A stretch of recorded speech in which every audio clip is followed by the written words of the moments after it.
다음 유언인데요. 이 유언이라고 하는 것은 우리 법전에 이 5가지가 정해져 있는데요. 이 유언의 방식은 정말 철저하게 지키지 않으면 유명무실해질 수가 있어요. 우리 사례들이 나온 것들이 많아서요. 한번 보겠습니다. 여기 유언의 요식성 그랬습니다. 요식성이라고 하는 건 뭐냐면요. 꼭 정해진 대로 해야 된다. 이거예요. 정해진 대로 해야 된다. 그래서 아예 법에 우리 민법 1060조에 뭐라고 되어 있느냐면요. 유언은 본법에 정한 방식에 의해 하지 않으면 효력이 없다. 아주 명문화해 놨어요. 본법에 정한 방식에 의해서만 해라. 그렇지 않으면 효력이 없다 해서 딱 유언의 요식성을 이렇게 정해놨고요. 그 다음에 이제 유언 정령이라고 하는 게 있습니다. 유언을 할 수 있는 나이를 얘기하는 거예요. 그래서 만 17세에 달하지 못한 자는 유언을 하지 못한다. 그러니까 너무 어린아이들이 유언을 함으로써의 어떤 그런 거에 대한 효력을 인정을 하지 않는 건데요. 우리 그 민법에 보면 나이에 관한 제한이 되게 많죠. 예를 들어서 뭐 성년이 되는 나이는 우리가 만 19세, 그다음에 뭐 결혼할 수 있는 나이는 뭐 남자는 18세 뭐 이렇게 정해놓은 거 이런 식으로 그 유언을 할 수 있는 나이는 17세라 하는 거. 는 한번 기억해 두시고요. 그 다음에 유언에 관해서는 민법 5제 미성년자라든가 미성년자의 능력이라든가 10조의 피후견인의 행위와 취소, 13조의 피후견인의 행위와 동의 이런 걸 적용하지 않는다 그랬는데요. 이 유언은 그 사람이 떠날 때 마지막 하는 거잖아요. 그렇기 때문에 이 유언에 관해서는 뭐 이 미성년자의 그 능력을 부인해서 너는 미성년자니까 네 유언은 효력이 없어. 그런 게 아니라는 거예요. 아까 말씀드린 대로 만 17세만 넘으면 미성년자라 하더라도 그 유언의 효력은 있다. 무슨 말씀인지 아시겠죠? 그러니까 미성년자의 행위는 그 친권자나 후견인이 그 계약 같은 것도 취소할 수가 있거든요. 또 그리고 미성년자가 법률 행위를 할 때는 친권자나 후견인이 동의를 해줘야 되는데 유언은 그렇지가 않다. 그러니까 만 17세만 넘으면 자유롭게 유언을 할 수 있고 그것이 효력이 있다는 겁니다. 유언의 방식은 아까 그 유언의 요식성에서 그 본법에 정한 방식에 의하여만 효력이 있다라고 했는데요. 그러니까 자필증서, 녹음, 공정증서, 비밀증서, 구수증서 이렇게 5가지로 딱 되어 있습니다. 하나하나 짚어가면서 좀 보겠습니다. 자, 자필증서 유언입니다. 자필증서 유언이 사실 어떻게 보면은 제일 간단하긴 한데요. 네, 좀 볼게요. 자필증서 유언은요, 유언자가 그 전문, 그러니까 유언의 내용이죠. 전문을 다 작성을 하고, 그 다음에 연월일, 이걸 다 자필로 써야 되는 겁니다. 이 워드로 치면 안 되는 거예요. 네. 워드로 친 거 갖고 자필증서라고 안 하잖아요. 그래서 자필증서 손으로 쓰는 겁니다. 그래서 유언자가 그 전문을 다 쓰고 거기에 언제 몇 월 며칠 날 썼다. 그다음에 주소 쓰고 성명을 자서하고 자서라고 분명히 했어요. 이 워드는 자서라고 안 합니다. 날이나 해야 된다. 도장까지 찍어야 돼요. 그리고 만약에 그 전항의 증서에 문자를 삽입하거나 삭제 또는 변경을 할 때는 유언자가 이걸 또 내가 예를 들어서 뭐 2자를 지웠다. 그러면 2줄을 긋고 옆에다가 삭이자 또 뭐 삽입을 했다. 그러면 삽이자 해갖고 이 그 표시를 유언자가 반드시 하고 거기다 또 도장까지 찍어야 효력이 있어요. 최근에 나온 그 대법원 판례인데요.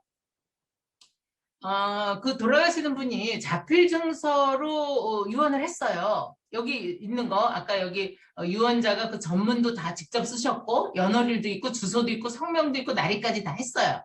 그런데 문제는 그 이 재산을 너에게 주겠다고 하는 재산 목록을 자필로 안 쓰고 그것은 워드를 친 거를 뒤에다 붙였어요. 유언서 뒤에다.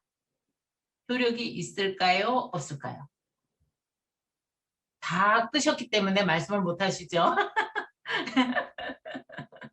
우리 대법원은 우리 이 자필증서의 유언에 더군다나 앞에서 봤을 때 뭐라 그랬어요? 이 법에 정한 대로 하지 않으면 효력이 없다 그랬잖아요. 그렇기 때문에 설사 앞에 유언의 내용의 전문이라든가 연월일이라든가 주소라든가 성명을 다 자서를 했다 하더라도 이 목록을 자서한 게 아니고 워드로 쳐서 붙였다고 한다면 이것은 자필증서 유언의 효력을 성립 요건을 갖추지 못했다 해서 효력이 없다 그런 거예요.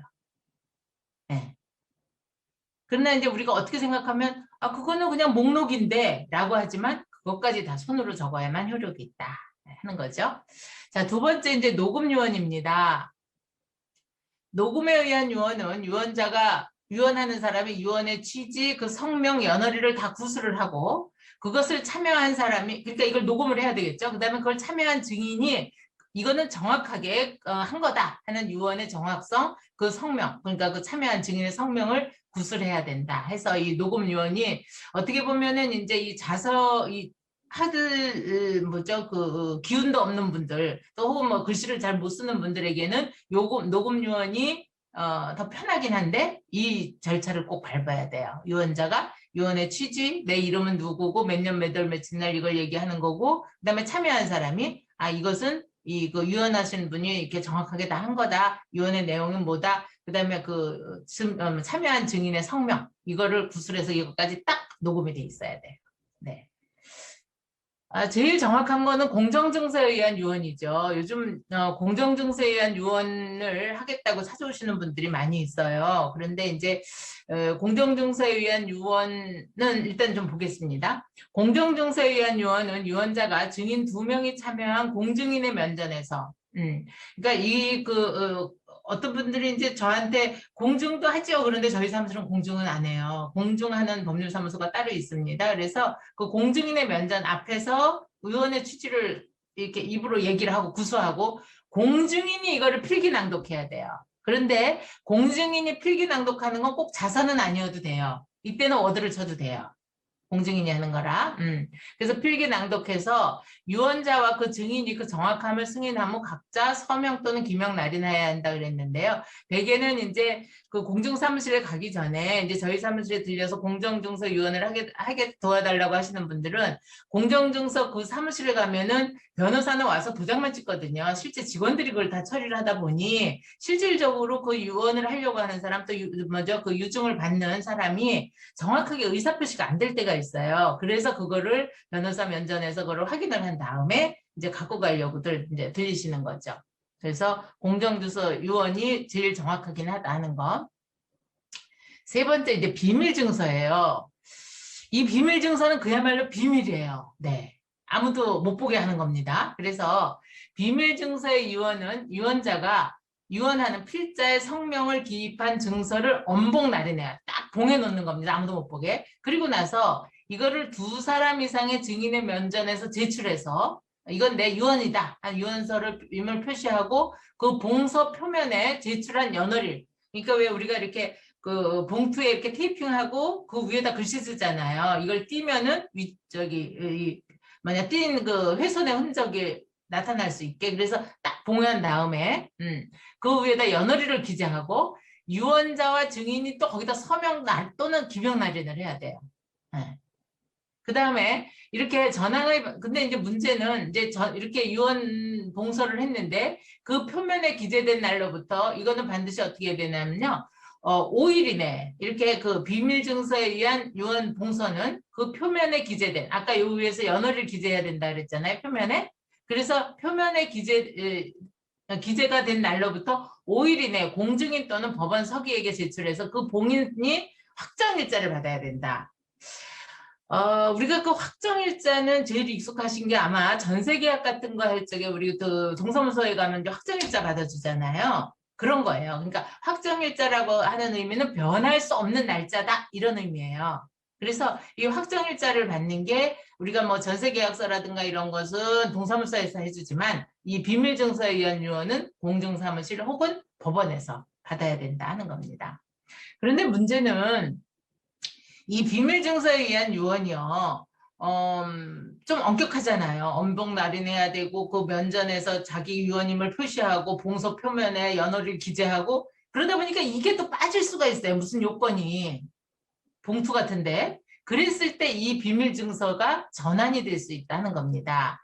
비밀증서에 의한 유언이 그 방식에 흠결이 있는 경우에는 그 증서가 자필 증서 앞에 그 자필 증서는 이거보다는 덜 엄격했잖아요. 뭐 겉봉투 뭐 쓰고 이러는 게 없었잖아요. 그래서 자필 증서 방식에 적합한 때는 이거는 그냥 자필 증서에 의한 유언으로 봐주자 하는 게 더 법조문에 있어요. 그러니까 비밀 증서 유언으로서의 방식의 흥결은 있지만 자필 증서 방식에는 적합하다 그러면 그 유언으로 봐주자 하는 겁니다. 그다음에 이제 그 구수 증서에 의한 유언인데요. 이 경우에는 이거는 좀 이렇게 급박한 경우에만 이제 씁니다. 그래서 구수증서, 그러니까 말로 하는 거죠. 구수증서에 의한 유언은 질병 기타 급박한 사유로 앞에 그 뭐 비밀증서, 공정증서, 뭐 아까 녹음증서, 뭐 이런 자필증서 이런 방식에 의할 수 없는 경우에 유언자가 두 사람 이상의 증인의 참여로 각자 서명 또는 기명 날인해서 할 수 있다는 거고요.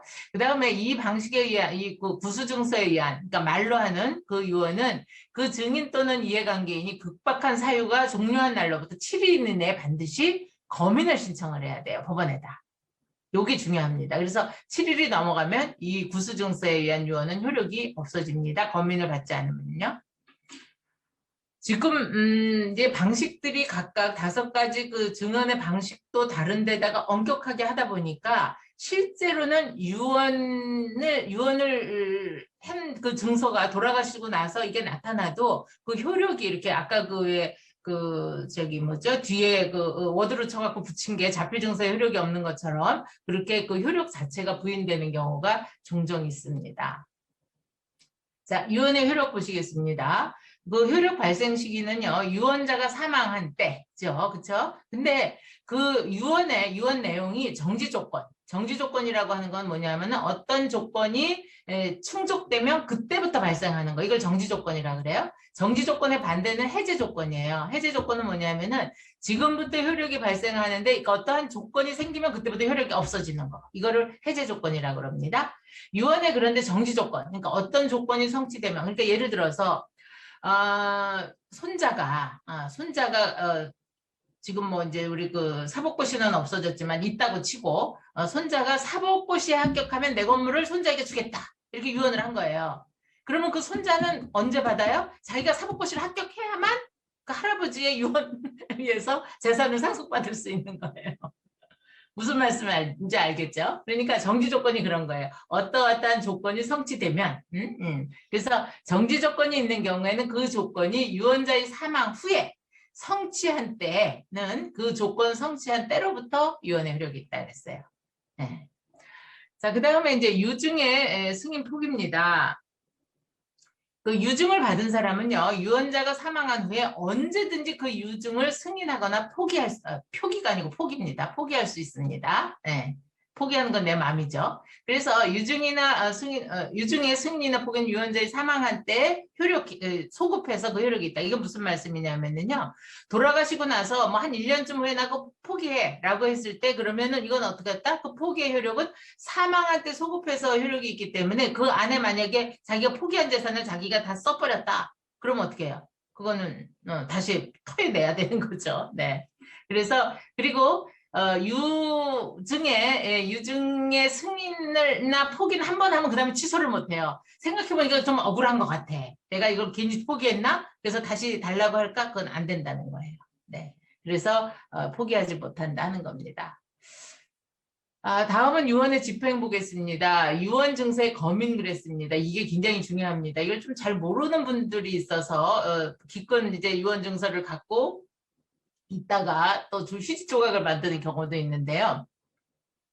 유언의 증서나 녹음을 보관한 사람 또는 혹은 이걸 발견한 사람은 유언자가 사망한 후에 지체 없습니다. 지체 없이 법원에 제출해서 그 검인을 청구해야 된다. 그러나 이것은 아까 공정증서는 공증인 앞에서 한 거니까 필요가 없고 구수증서에 의한 유언도 바로 검인을 받아야 된다 그랬잖아요. 그래서 이것도 필요가 없는 겁니다. 그래서 지체 없이 법원에 제출해서 그 검인을 청구하는데 보통 일주일 이내에 하도록 그렇게 돼 있습니다. 자, 유언증서의 개봉인데요. 법원이 봉인된 유언증서를 개봉할 때는 유언자의 상속인, 대리인, 기타 이해관계인의 참여가 있어야 한다 그랬는데요. 이거는 이제 보통 이제 유언장을 갖고 있는 상속인 중에 이제 자식이 5명인데 뭐 막내가 제일 불쌍하니까 나는 막내한테 유언장 줬다. 혹은 뭐 큰아들이 제일이다, 딸이 제일이다 그러고 이제 5 형제 중에 어떤 한 형제가 그걸 갖고 있으면 어떻게 해요? 이제 일주일 안에 이제 돌아가시면 이제 법원에 가겠죠. 그래서 검인 신청을 합니다. 그러면 법원에서는 그 검인만 확인을 해서 되는 게 아니고 그 같이 그 상속인들을 다 불러요. 네. 그 또 혹은 그 대리인이나 기타 이해관계인을 다 불러서 이게 그 아버지 혹은 어머니 상속인의 그 글씨가 맞냐 이것도 확인을 하고 재산이 위에 있느냐 이런 것도 이제 확인을 하는데요. 여기서부터 이제 전쟁이 벌어지죠. 왜 너만 그걸 가졌냐 하고. 네. 뭐 때문에 여기 갔다 와서 상처받는 분들이 무지무지 많습니다.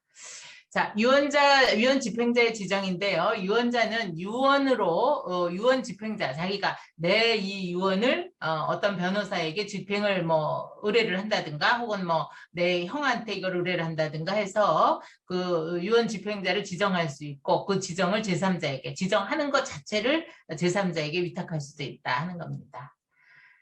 아, 이렇게 빨랑빨랑 말해도 알아들으시긴 하겠죠? 네. 네, 유언 이렇게 해서 또 간단히 마치고요. 다음은 상속 보겠습니다.